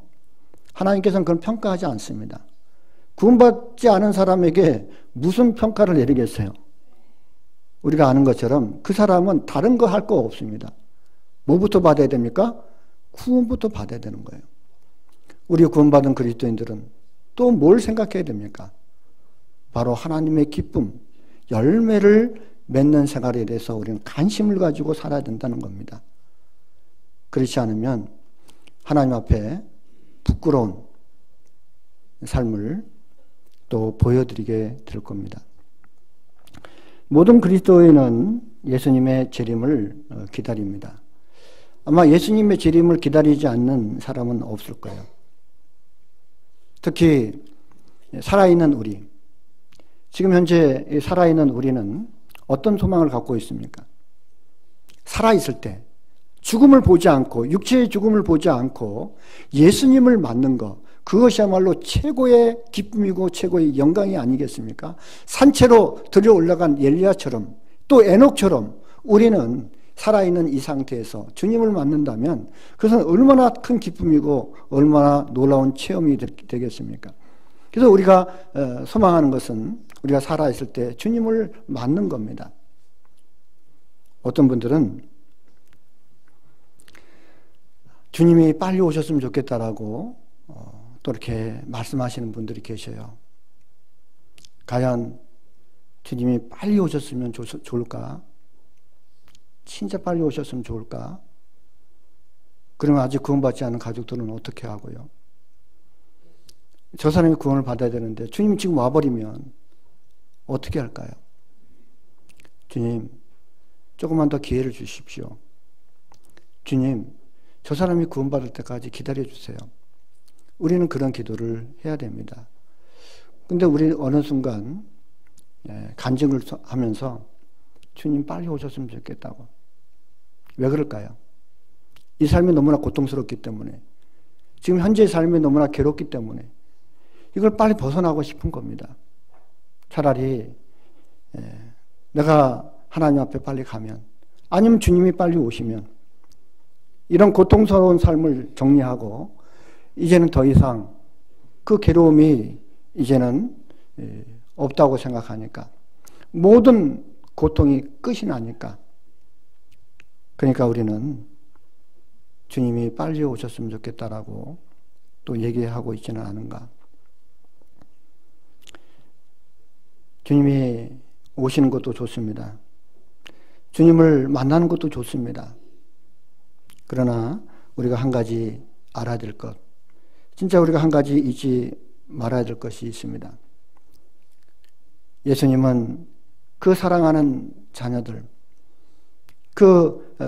구원받은 그리스도인들을 데리러 오십니다. 그때 우리는 누구든지 구원받은 사람이라면 영광스러운 모습으로 바로 하나님 앞에 서게 될 겁니다. 이 천하고 추한 이 육체를 벗어버리고 이젠 죽음이 없는 완전한 몸으로 바뀌어서 하나님의 영광 가운데 들어갈 겁니다. 우리는 그것을 소망합니다. 우리는 그것을 기대합니다. 우리는 그것을 기뻐합니다. 빌립보서 3장 20절에 보면 우리의 시민권은 하늘에 있는지라 오직 거기로서 구원하는 자 예수 그리스도를 기다리노니 그가 만물을 자기 발 앞에 복종케 하실 수 있는 자의 역사로 우리의 낮은 몸을 그의 영광의 몸의 형체와 같이 병케 하시리라. 우리는 그것을 이렇게 생각하면요, 기뻐요, 안 기뻐요? 너무 기쁩니다. 너무너무 기뻐요. 근데 그 기쁨만 생각할 것이 아니고요, 또 다른 것이 있습니다. 하나님 만날 때, 주님 만날 때 그게 손에 들려지는 게 있어야 돼요. 우리는 그 영광을 기대하고 또 하나님께 어떤 기쁨을 드릴까, 그 예수님께 어떤 기쁨을 드릴까 라고 하는 것을 좀 생각해 보는 것도 아주 중요하다고 생각합니다. 그래서 주님 만날 때 주님께 드릴 열매가 있느냐 하는 겁니다. 우리는 그 열매를 가지고 주님을 맞을 준비를 해야 된다는 거죠. 주님을 맞을 준비는 바로 그것입니다. 주님을 맞을 준비, 주님이 빨리 오셨으면 좋겠다라고 하는 그런 마음만 갖지 마시고, 그리고 주님께 드려지는 열매를 가지고 준비하고 기다려야 한다는 겁니다. 아무 준비도 않고 그저 막연히 주님만 오시기를 기다리는 것은, 그것은 지혜롭지 못한 겁니다. 우리가 마태복음 25장에 보면 깨어있으라고 하는 말씀이 24장에 나오죠. 그 주인이 언제 올지 모르기 때문에 마땅히 종은 그 주인을 기다리면서 깨어있으라고 계속 말씀하고 있습니다. 너희가 깨어있는 것을 보면 주인이 기뻐하신다고 말씀하고 있어요. 그 깨어있는 게 뭘까라고 하는 거죠. 하나님의 말씀 가운데 깨어있는 겁니다. 하나님의 뜻 가운데 깨어있는 겁니다. 하나님의 뜻을 분별하고 깨어있는 겁니다. 하나님의 뜻이 무엇인지 알고 준비하고 있는 삶인 거예요. 그래서 마태복음 25장은 세 가지 얘기를 하고 있습니다. 세 가지 비유를 하고 있는데 다 뭡니까? 기다림입니다. 그 열 처녀가 바로 신랑을 맞을 준비를 하고 있었습니다. 기다리는 겁니다. 근데 다섯 처녀는 어리석은 자예요. 다섯 처녀는 미련하다라고 얘기하고 있습니다. 또 슬기로운 다섯 처녀는 무엇을 준비하고 기다렸습니까? 둘 다 똑같이 등은 준비하고 있었습니다. 외형적인 모습, 외형적인 믿음의 모습은 비슷한 거예요. 갖고 있었습니다. 그러나 중요한 기름을 갖고 있지 않은 거예요. 기름은 성령을 얘기합니다. 우리가 구원받을 때 성령을 받게 되죠. 바로 주님을 맞을 준비, 그것은 구원받았느냐, 구원받지 않고 기다리느냐, 구원받고 기다리느냐, 구원받지 않고 기다리느냐. 구원 안 받은 사람도 주님을 기다립니다. 구원받은 사람도 주님을 기다립니다. 그런데 기름을 준비하지 않고 기다리는 것은, 그것은 어리석은 거라고 얘기하는 겁니다. 슬기롭고 지혜로운 것은 기름을 준비하는 거예요. 마땅히 기다리고 있는 사람은 뭘 준비하고 있어야 될 거 아닙니까? 그런데 주님이 오셨을 때, 보라, 신랑이 왔다라고 그렇게 외쳤을 때, 그때 등원 가지고 기름이 없었던 그 처녀들은 부랴부랴 그때 기름을 준비하려고 그랬어요. 근데 어떻게 할 수가 없는 거예요. 기름을 준비한 그 슬기로운 5처녀는 그 신랑과 함께 잔치집에 들어갔습니다. 나중에 아무리 문을 두드려도 그때는 이미 끝난 겁니다. 기회가 끝난 거예요. 두 번째는 달란트 비유가 납니다. 한 사람에게 5달란트, 한 사람에게 2달란트, 한 사람에게 1달란트를 주었습니다. 그것은 어떻게 보면 책임이죠. 이스라엘 백성들은 하나님 앞에 뭔가 책임이 주어져 있습니다. 그 책임이 바로 하나님을 증거하는 증인으로서의 책임, 그리고 하나님의 뜻을 행하는 종으로서의 그 책임이 있었습니다. 근데 그 책임 중에 하나가 바로 뭐냐면 예수님을 받아들이는 거예요. 그리스도를 받아들이는 것이 그들의 첫 번째 책임이었습니다. 근데 그것을 받아들이지 않았죠. 마지막 1달란트를 갖고 있었던 사람은 그 책임조차도 남기지 않았던 거예요. 그래서 1달란트를 그대로 갖고 왔잖아요. 하나님을 오해했습니다. 하나님의 뜻을 오해했던 거예요. 하나님은 굳은 사람이라고, 심지 않은 데서 거두고 해치지 않은 곳에서 모으는 줄도 알았다. 네. 그것은 뭔가 주인이 올 때, 그 주인이 올 때 뭔가 준비하고 있어야 되는데 준비를 하지 않고 있었던 이스라엘 백성들의 영적 상태를 또 보여주고 있습니다.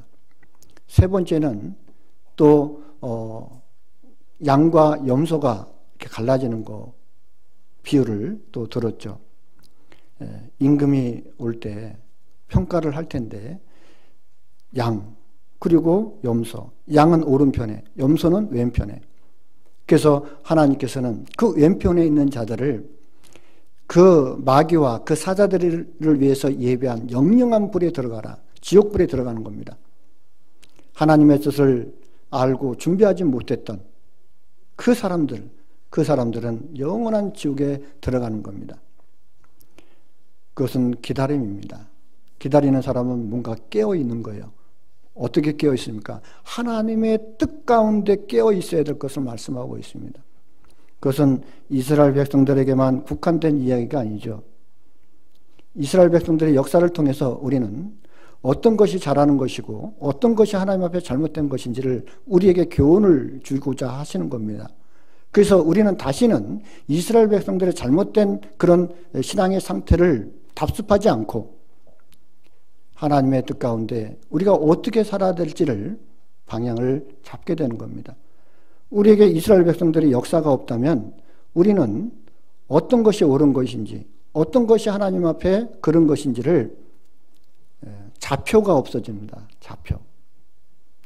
내가 어떻게 행해야 될지 그 좌표가 없어지는 거예요. 그래서 우리에게 이 이스라엘 백성들의 역사를 또 우리에게 알려주시는 것은 우리 신앙생활 속에 너무나 중요한 겁니다. 그래서 구원받은 이후에 내가 구원받은 이유, 그리고 내가 지금 구원받은 이후에 살아가는 이유, 무엇을 위해 살아가는가 하는 것은 너무나 중요한 겁니다. 우리는 주님을 기다리고 있는 시대에 살고 있습니다. 초대교회 때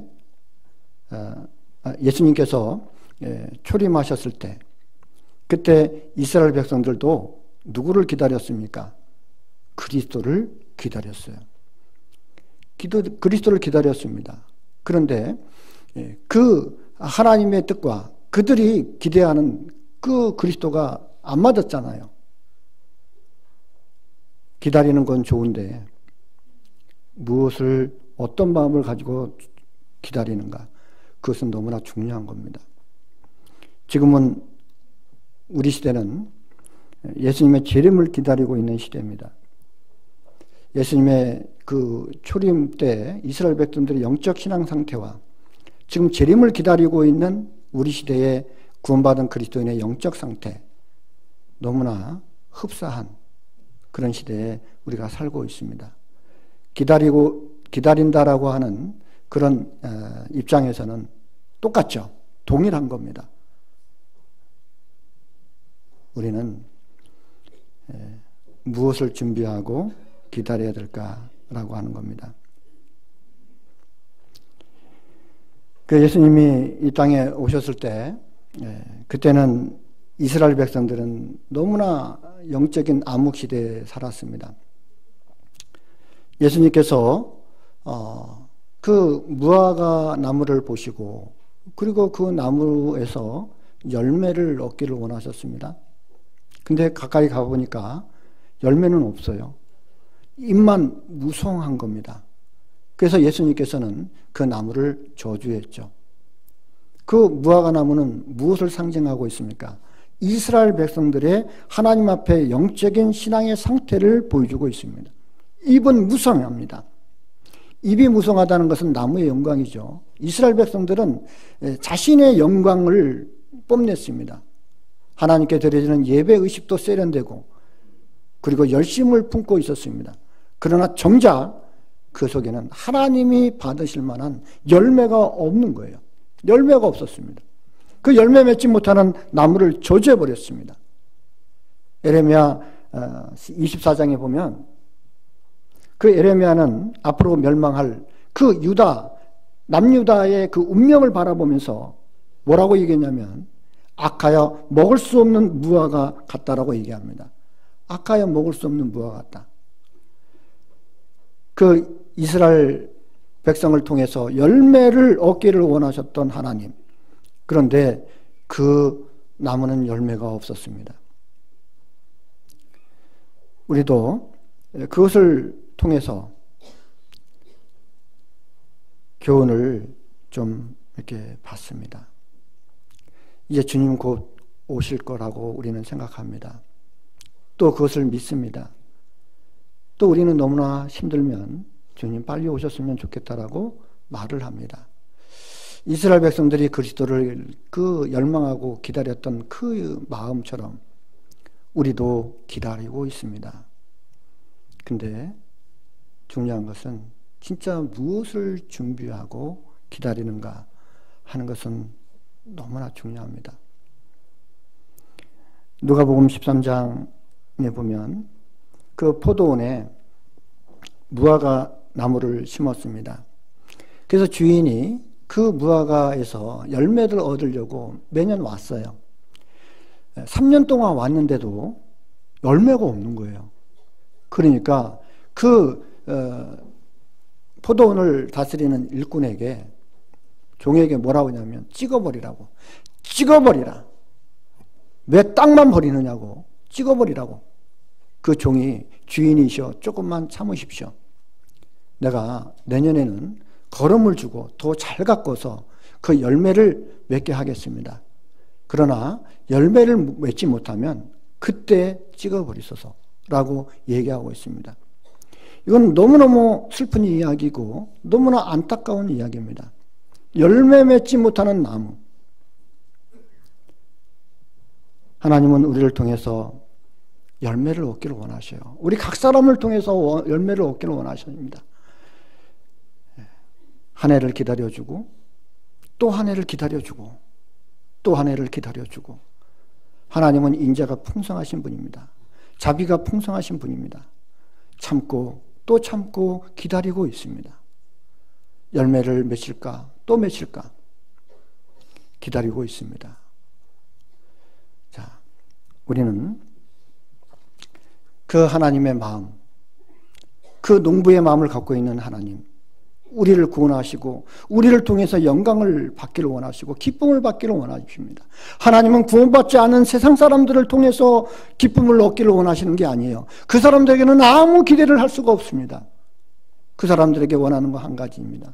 구원받는 거. 그것이 하나님의 가장 큰 기쁨이고, 구원받은 그리스도인들을 통해서 참으로 삶의 열매를, 그리스도인 다운 삶의 열매를, 하나님이 원하시는 그 하늘에 속한 그 열매를, 신에 속한 그 성품의 열매를, 그리스도 안에서 주어진 생명을 받기를 원하시는 겁니다. 주시고 그것을 받기를 원하시는 겁니다. 우리는 그 삶을 이제는 기억을 해야 합니다. 하나님은 농부와 같은 그런 마음을 갖고 계셔요. 구원받은 하나님의 자녀를 통해서 열매를 얻기를 원하십니다. 그것이 하나님의 영광이 됩니다. 하나님의 영광이 되는 것은 우리의 기쁨인 거예요. 하나님의 기쁨을 위해서 살아가지 않는 것은 그것은 이기적인 겁니다. 구원받은 그리스도인이 하나님과 무관한 삶, 하나님이 기뻐하는 삶을 살지 않는다면 그것은 아무런 의미가 없는 겁니다. 한 해를 돌아보면서 한번 자신을 이렇게 살펴봐야 합니다. 우리가 만약에 주님이 우리 각자에게 통보를 했습니다. 내가 내일 오겠다고. 내일 오겠다라고 예수님이 우리 각자에게 통보를 한다면 그 통보를 받은 여러분들은 오늘 하루 무엇을 준비할 겁니까? 무엇을 준비하고 있을까요? 어떤 걸 준비하고 있을까요?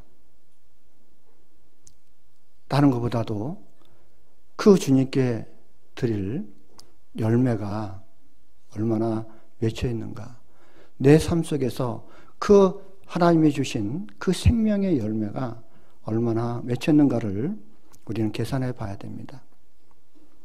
내가 지금 선을 보러 나간다면, 또 사랑하는 사람을 만나러 나간다면, 아니면 귀한 사람을 또 만날 계획을 가지고 외출을 한다면 여러분들은 아무런 옷이나 입고, 그리고 머리를 헝클어뜨리고, 그리고 아무 씻지도 않고, 그리고 나가는 사람은 한 사람도 없습니다.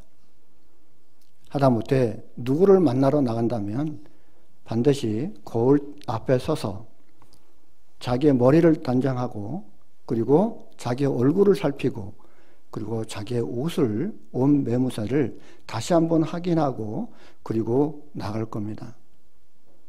사람을 만나는데도 그럴진데 진짜 우리를 사랑하시는 주님, 그 주님을 만나는데 내일 오신다고 하는데 우리는 다시 한번 거울 앞에 서서 자신을 한번 비춰봐야 합니다. 그것이 준비하는 거예요. 그것이 주님을 만난 사람의 마음 자세입니다.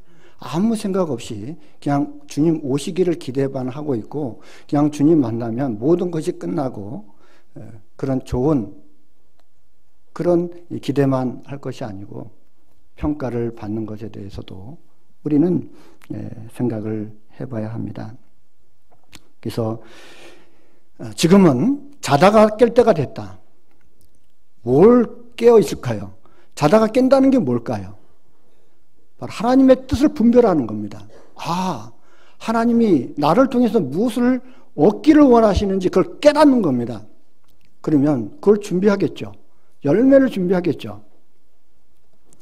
이제는 주님께 드릴 열매를 준비해야 될 때가 됐다는 겁니다. 지금 주님이 오실 때가 가까이 됐다는 것은 우리 각자의 삶을 다시 돌아보고, 그리고 열매를 따져봐야 됩니다. 열매를 준비해야 되는 시기입니다. 교회적으로는 구원의 열매가 맺혀야 되죠. 하나님께서는 이 교회를 데리러 오십니다. 이 지상에 교회를 두신 이유는 딱 두 가지입니다. 첫 번째는 복음을 전해서 그 전도를 해서 구원받는 그런 역사, 성령의 역사, 새로운 생명이 탄생하는 그런 역사, 그 역사가 있어야 된다는 겁니다. 하나님께서는 그걸 통해서 영광을 받으십니다. 열매를 많이 맺으면. 그래서 교회적인 영광은 구원받는 사람이 많이 생기는 거예요. 그것이 생명이 탄생하는 겁니다.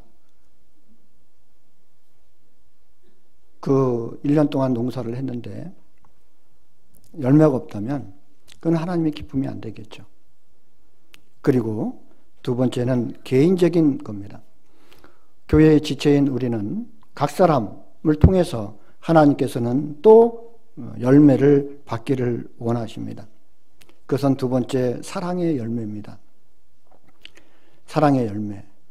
교회는 복음을 전해서 구원받게 하는 그런 생명의 탄생의 열매가 있고, 또 우리 개인에게는 서로 사랑하는 사랑의 열매가 있어요. 그 사랑의 열매는 바로 예수님의 성품입니다. 이 육신에 속한 옛 성품을 벗어버리고 이제는 그리스도 안에서 우리에게 새로운 성품을 주셨죠. 새로운 성품, 새로운 생명, 그것은 바로 사랑의 성품입니다. 그것은 하나님께 속한 성품입니다. 그건 선한 것입니다. 그걸 통해서 우리는 열매가 맺히게 되는 거예요. 그래서 갈라디아서 5장 22절에 보면 성령의 9가지가 열매가 있죠. 성령의 9가지 열매. 사랑과 희락과 화평과 오래 참음과 자비와 양성과 충성과 온유와 절제. 이 9가지 열매. 우리는 그것을 간과하지 말고 그것을 생각해 봐야 됩니다. 나는 그리스도 안에서 사랑의 성품, 그 성품이 지금 얼마나 맺혀졌는가? 나는 내 삶이 어떻게 바뀌었는가? 나는 예수님 안에서 어떻게 생각이 바뀌었는가? 그리고 내 마음이 어떻게 바뀌었는가? 내 가치관이 어떻게 바뀌었는가? 사람에 대해서 어떤 마음을 가지고 대하고 있는가? 내 입술은 얼마나 변화됐는가? 그런 사랑에 속한 열매를 우리는 생각해 봐야 됩니다. 아무 생각 없이 하루하루 살고 그냥 교회 오는 것으로 만족하고 교회에 출석하는 것으로 만족하고 그냥 교회 모임에 참석하는 것으로 하나님께 할 일을 다 했다라고 생각하면 그것은 이스라엘 백성들과 똑같은 겁니다. 이제 주님 오실 때 뭔가 계산을 해야 됩니다. 외출하기 전에 내 그 모습을 거울에 비춰보는 것처럼 이제 주님 만날 때 내 영적인 상태, 그리고 내 모든 삶에 대한 결과를 평가를 해봐야 합니다. 과연 나는 사람을 대할 때 그리스도의 성품으로 얼마나 변화돼서 대하고 있는가? 교회를 어떤 마음을 가지고 대하고 있는가? 그리고 내 삶에 내 생각과 내 말, 내 모든 행동은 어떻게 변화되어 있는가? 습관적으로 구원받기 전에 행했던 그런 습관을 그대로 유지하고 하루하루 산다면 우리는 변화되는 열매가 없을 겁니다. 하나님은 우리를 구원하신 목적은 그리스도 안에서 우리를 변화시키는 것이 목적입니다. 하나님의 자녀 삼아 주셨으면 하나님 자녀답게 살아가는 삶을 원하시는 겁니다. 그걸 통해서 하나님이 기뻐하시는 거예요. 자녀가 그 아버지의 뜻 가운데, 부모의 뜻 가운데 살아가고 그리고 훌륭하게 자라가면 누구의 기쁨이 되겠습니까? 본인의 기쁨이 하겠지만은 바로 부모의 기쁨입니다. 우리를 구원해 주신 그 주님, 하나님께 기쁨을 드릴 것이 뭐가 있을까? 다른 건 없어도 하나님이 주시는 그 생명, 그 사랑의 성품, 그것을 내 안에 잘 키워서 내가 이렇게 주님 안에서 살았다고, 주님 안에서 이렇게 변화됐다고, 내 마음속에 이런 사랑의 열매가 맺혔다고, 사랑과 희락과 화평과 오래 참음과 자비와 양성과 충성과 온유와 절제, 이 모든 것들이 내가 자신 있게 변화됐다고, 주님이 주셨기 때문에, 그런 마음도 주셨기 때문에, 그 사랑도 주셨기 때문에, 그 생명도 주셨기 때문에 이제는 그것을 주님께 드리겠다고. 그것이 우리의 자랑이고 면류관이 될 겁니다. 그것은 결코 쉬운 일이 아닙니다. 그것은 내 자신의 육신적인 것을 내려놔야지만 가능한 거예요. 그 삶이 쉬운 게 아니지 않습니까? 영광은 언제 주어지는 겁니까? 그냥 거저져지는 건 영광이 아닙니다. 그런 자기와의 싸움, 자신의 육신과의 싸움, 그 싸움 속에서 승리하는 결과 얻어지는 거예요. 우리는 그 생활의 그 속에 하나님이 주시는 성품, 그것을 이제는 변화되어서 하나님이 주신 거 이제 하나님께 드려야 됩니다. 그래서 야고보서 3장 보겠습니다.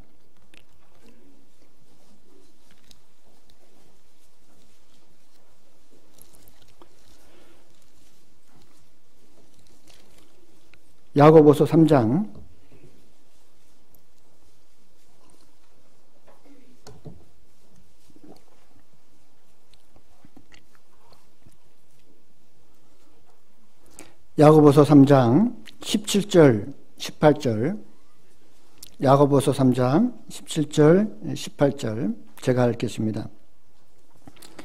오직 위로부터 난 지혜는 첫째 성결하고 다음에 화평하고 관용하고 양순하며 긍휼과 선한 열매가 가득하고 편벽과 거짓이 없나니 18절은 같이 읽겠습니다.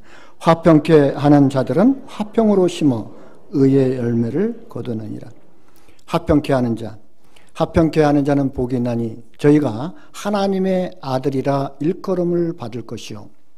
화평케 하는 사람의 특징, 바로 구원받은 그리스도인입니다. 구원받은 그리스도인들은 어느 자리에 가든지 화평케 하는 사람입니다. 마음이 갈라진 곳에 그리스도인이 가면 마음이 하나가 됩니다. 그리고 차가운 마음 속에 그리스도인이 가면 따뜻해집니다. 우리는 어떤 사람이 되어야 될까요? 어떤 모임에 가면 차가워지는 사람? 어떤 모임에 가면 그 뭔가 이렇게 다툼이 있는 거, 그것은 안 되죠. 뭔가 내가 있는 곳이면 그곳은 따뜻해지는 곳. 그리고 나를 필요로 하는 사람, 누군가가 나를 필요로 하는 사람, 그런 사람이 되어야 되겠죠. 과연 나는 가시 같은 사람인가? 아니면 부드러운 사람인가? 부드러운 성품은 하나님이 주시는 성품입니다. 따뜻한 성품은 바로 하나님이 주시는 겁니다. 여기에 화평하고 관용하고 양순하며 긍휼과 선한 열매가 가득하다고 되어 있습니다. 화평하고 관용하고, 관용은 너그러운 마음입니다. 포용하는 마음입니다. 특히 임원들이 가져야 될, 구원받은 그리스도인들이 가져야 될 마음이기도 하지만 특히 임원들이 더 필요로 하는 그런 성품이 관용입니다. 너그럽고, 그리고 뭔가 이렇게 포용적이고 마음이 넓은 것. 이 세상에서 가장 마음이 넓은 분이 계시다면 그분은 하나님이십니다. 하나님은 마음이 넓으신 분이죠. 모든 죄인을 풍요합니다. 그래서 우리가 죄를 용납한다는 뜻이 아니라 바로 죄는 철저히 우리가 구별해야 되겠지만 바로 우리는 그 죄를 용서하는 일, 죄인을 받아들이는 일, 그 자체에는 마음이 넓어야 된다는 겁니다. 그래서 여러 가지 성경에는 열매에 대해서 많이 나오죠. 우리는 빛의 열매를 맺고 그리고 우리의 입술의 열매를 맺습니다. 그리고 우리의 삶 속에 헌금의 열매를 맺습니다. 하나님께서는 그 헌금을 드리는 것이 얼마나 참 중요하냐면 향기로운 제물이라고 얘기하고 있거든요. 진짜 이것은 하나님께서 받으실 만한 것이요 향기로운 제물이 됐다고. 자, 향기로운 제물을 어디에 썼냐면 바로 예수님이 십자가에서 죽으시는 그 죽음의 고통을 향기로운 제물로 드렸다라고 표현하고 있습니다. 예수님이 우리를 위해서 자신의 몸을 드리는 고통, 그 고통을 우리가 가지고 있는 물질을 하나님께 드리는 그 고통과 비교하고 있어요. 내가 주님께 기쁜 마음으로 드릴 수 있다는 것은 내 자신을 죽이는 고통과 같다는 거죠. 여러분, 내가 가지고 있는 재물을 하나님께 드린다는 것은 보통 힘든 게 아니죠. 그러나 그것까지 드릴 수가 있다면 그것은 하나님이 받으시는 향기로운 제물이고 열매라고 하는 겁니다. 그래서 여러 가지 그 열매, 과연 나는 갈라디아에서 나오는 성령의 9가지 열매, 그리고 빛의 열매, 하늘로부터 내려온 그 빛의 열매는 착함과 의로움과 거룩함이 있다라고 얘기합니다. 그리고 여러 가지 입술의 열매, 내 몸을 통해서 나타난 열매, 그리스도의 성품을 내 마음속에 얼마나 많이 채웠는가 하는 그런 부분들을 다시 한번 생각해 보고, 만약에 그것이 부족하다면 내년에 목표를 세우고, 나는 내년에는 내 입술을 좀 다스려야 되겠다. 내 입술에 파수꾼을 세운다고 했던 것처럼 내 입을 좀 바꿔봤으면 좋겠다. 내 마음을 좀 바꿔봤으면 좋겠다. 그리고 내 삶을 좀 바꿔봤으면 좋겠다. 내 생각을 좀 바꿔봤으면 좋겠다. 그런 목표를 가지고 한번 변화되는 삶, 그 변화되는 것이 하나님께 드리는 열매라고 하는 것을 결코 잊지 말아야 됩니다. 하나님 앞에 서는데 아무런 변화 없이, 아무런 바뀐 것 없이 그냥 구원만 받고 내 삶에 자랑할 것이 하나도 없는 그런 모습으로 하나님을 앞에 쓴다고 한다면, 주님을 만난다면 그것은 참 부끄러운 거죠. 그래서 이제까지 거기에 대해서 깊이 생각하지 않았다면 내년부터는 진짜 그것을 깊이 생각하고 또 봉사하는 것도 중요하고 또 그것도 너무나 중요한 겁니다. 그래서 내년 한 해는 내가 변화되는 삶, 진짜 그 변화되는 삶을 통해서 하나님께 기쁨을 드리는 그리스도인이 됐으면 좋겠다 하는 생각을 합니다. 그런 생각을 가지고 한번 동계수련회에 참석을 하신다면 그 말씀 한 말씀이 나에게 은혜가 될 것이고 또 내가 살아가는 삶의 방향에 큰 밑거름이 될 거라고 생각합니다. 기도하겠습니다.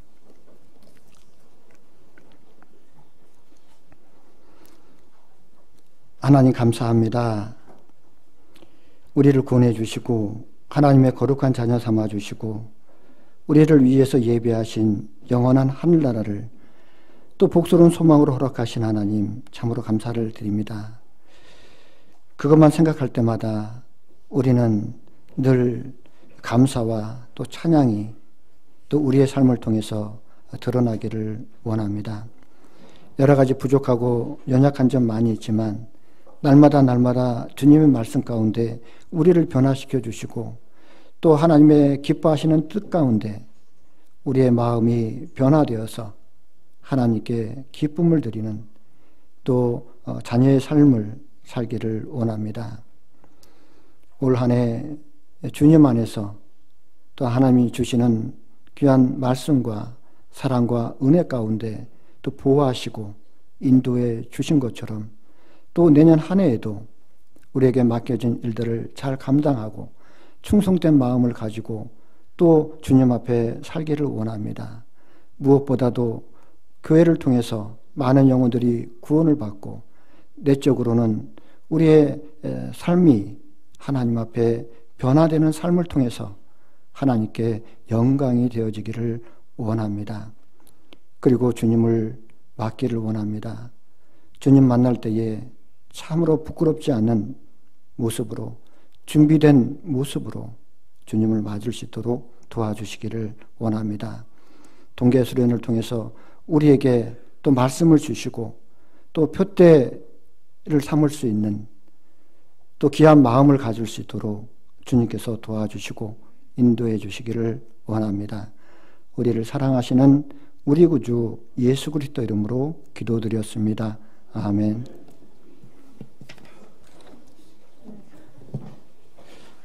찬송가 507장입니다.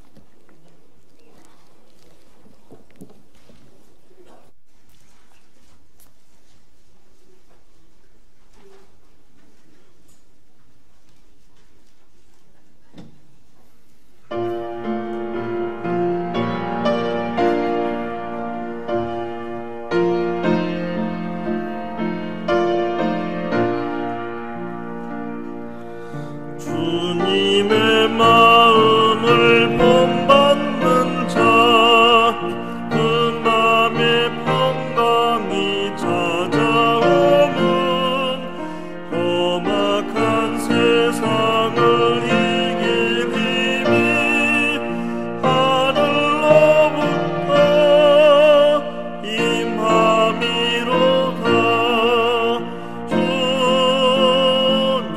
주님의 마음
본받음이라. 주님의 마음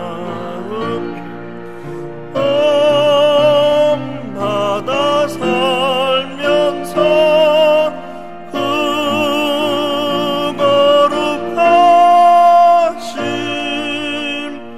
나도 이루리. 주 예수 세상에 다시 오실 그날엔 무선도 변화하여 주님의 빛나는 그 형상을 다 함께 보며 쭉 찬양하리. 주님의 마음 본받아 살면서 그 거룩하심 나도 이루리.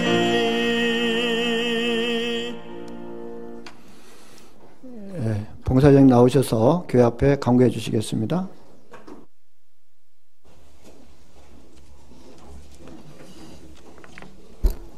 네, 광고 드리겠습니다. 전도 집회가 1월 21일부터는 대전도 집회가 있고요. 1월 8일부터는 중고등부 전도 집회가 있습니다. 이 두 집회를 위해서 같이 기도해 주시고, 그리고 인도될 영혼들 미리미리 돌아보시기 바랍니다. 주간 일정 안내해 드리겠습니다. 31일 날 내일은 전국 봉사의 총회가 서울교회당에서 있습니다. 교회 소식입니다. 의정부권역 중등부 수련회가 돌아오는 토요일 날 의정부 교회당에서 있습니다. 중학생들하고 교사 선생님들은 참여해 주시기 바랍니다. 졸업식 꽃 판매 안내해 드리겠습니다. 올해도 세계 선교 헌금 마련을 위한 졸업식 꽃 판매가 4차례에 걸쳐 진행이 됩니다. 그래서 많은 봉사 인원이 필요합니다. 그래서 구역장님을 통해서 알려드릴 테니까요. 봉사에 많이 참여해 주시기를 부탁드립니다. 그리고 담임 목사님 오늘 청성교회에 말씀을 전하고 계십니다. 동계수련회 안내드리겠습니다. 오늘부터 2박 3일 일정으로 동계수련회가 시작이 됩니다. 그래서 원장의 어르신들은 3시에 버스로 출발을 할 계획으로 있으니까요. 그렇게 출발하시면 되고, 청년회는 전세버스로 3시에 출발을 합니다. 그리고 기타 형제 자매님들은 5시 반까지 의정부 교회로 가시면 되겠습니다. 식사 맛있게 하시고요. 청소하시고 기다리시다 이따 동계수련회에서 뵙도록 하겠습니다.